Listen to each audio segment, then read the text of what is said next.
Recently, I bought a Lich Priest for my Tomb King's army. A model that somehow I still hadn't actually got despite collecting Tomb Kings for really quite a number of years at this point. Though the actual model was a bit boring and inspired by this picture on the left, I decided that mine could be a little bit fancier. I set about making a quick plan of exactly the modifications that I would make, and then after a bit of repairing of the Lich Priest himself, all of the mold lines were cleaned up and the horse assembled as normal. Then the green stuff came out, and after mixing it thoroughly, I laid down some grease-proof paper to prevent sticking and rolled it out into a flat sheet. This flat sheet would then become this sort of horse robe type thing. It's the jacket for the horse, makes it look cool, and the excess was cut away. After it was cut to roughly the right size for this horse jacket, I laid it over the horse just to check that it was actually the right size. After this, it was pressed into place with my sculpting tool, just loosely for now. All of the proper impressions will be made later, and once this rough shape was fixed in, I got out my knife and cut in a number of tatters in the edge of the fabric to try and remind you that this is very aged, but first and foremost so that it could blow in the wind as the horse reared up and made everything just look cooler. Once these lines were cut in to give this frayed impression, they were sort of pulled apart from one another, and then the edges were defined a bit more clearly and creases were added with my sculpting tool. The actual ends of these pieces of fabric were twisted and smoothed out to make them look more like they were sort of twisting and coiling in the winds. The green stuff rub itself was then pushed into place a little more tightly around the bones with my silicone sculpting tool so that a bit of that skeletal horseness could be visible, even under all that green stuff. And I was left with this, which I thought was pretty cool. Next, it was time to add some armor plating. I took this scale mail that I'd be adding to the back of the neck. This is a flat piece of green stuff with a number of little diamond patterns pressed into it with a ruler. Once the diamonds that weren't complete or hung off the edges were cut away, a few more were removed to give the impression of aging and sort of deterioration in the armor, and these were removed, leaving me with this. This piece here was then loosely pressed over the neck in order to give it the rough form shape, and was later pressed down with flat tools to make sure that none of the diamonds actually bent. This front armor plate was then measured out and added on. This would be one of two, and so this first one was the most important one to get right, since this would be how I made the second. Once I'd figured out the shape, a number of these little rectangles were impressed in. The design showed triangles, but I realized that it would just be a bit easier to get these shapes right, and a small layer of trim was added with this rolled out green stuff worm. The second was made in exactly the same way, only I decided to continue the jackal motif visible all throughout the Lich Priest. The sculpting itself was not that difficult, it was just on a very, very small scale.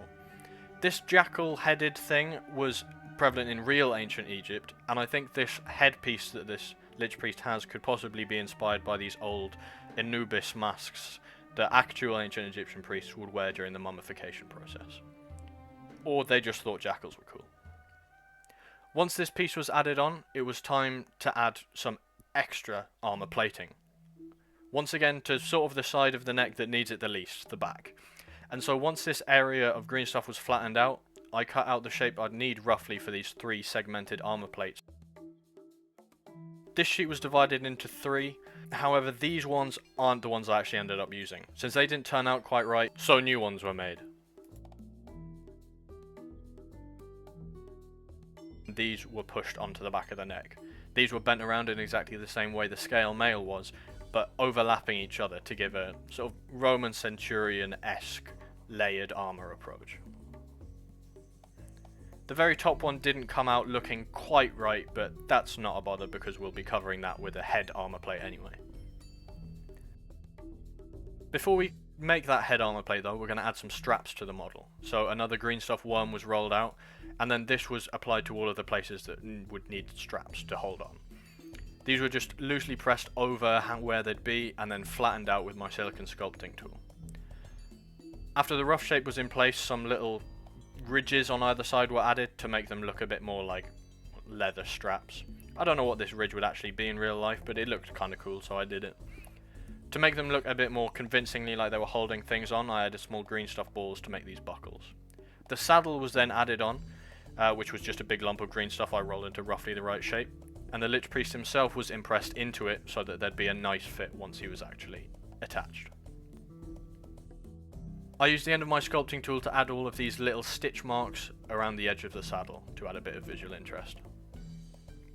A big lump of green stuff was added to the head. Now this is not really what was designed at first, but I tried about 3 times to make that and it didn't work out. So after this lump was added, I drilled some holes for the eyes and added some trim, and this ended up looking quite cool and a good enough substitute for what I'd envisioned. Some extra detail was added to the trim with my metal sculpting tool to add all of these little triangles you see over Tomb King trim. Then I decided to continue the jackal even more by adding these styrene ears. They might look a bit goofy, but I thought they were pretty cool. Once these were in place, I sculpted another little robe type cape thing for the Lich Priest in exactly the same way I did for the horse, and the horse was glued down to the base. However, he was left at a slight angle so I could then sculpt the rock. The rock was made out of milliput, and after the rough shape was formed, actual rocks were pressed against it to give it a rock-like texture.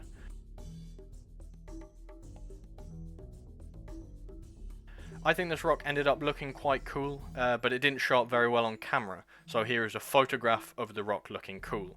You can also see quite well here a few little things I did off camera. Best visible here is that little strap on the horse's neck that hangs loose to remind you that this horse was originally living, but just so happens to have now died. Another small scroll was added behind the horse as well to cover the gap from the Lich Priest sitting slightly higher than he should. Everything was then primed in grey because nothing else was available at the time. And then I set about painting the dead skin. This was a mix of 1 part Xeris purple, or Zenus purple, I'm not sure, to 8 parts Eshin grey. This was painted all over the skin and all of the trophy heads he has, apart from the skeletal ones. And then this was all highlighted, pretty chunkily highlighted, more of a layer with just Eshin grey.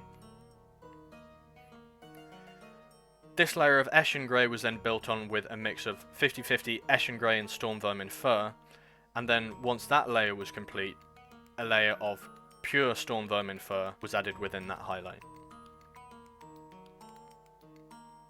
For the final touches on the skin, I added Storm Vermin fur mixed 50-50 with Screaming Skull to add just the highest of highlights, particularly around the face, to draw attention to those. All of these layers were then blended together with a coat of Nuln Oil. All of the bandages on the model were then painted with Gothor Brown, and then highlighted up after that, or more of a layer really, with Baneblade Brown. Then the cape was painted in with Corn Red. This would just be the first of our layers, and it dries a lot darker than that. Don't worry, it won't be that bright at the end. After this, a 50-50 mix of Corn Red and Wazdakka Red was painted all over the higher areas. This was applied in many thin layers to avoid any harsh jumps. After this, a thin layer of Wazdakka Red was painted all over the raised points inside the previous layer. The bone was painted in then with Xandri Dust and highlighted up with Ushabti Bone and Screaming Skull.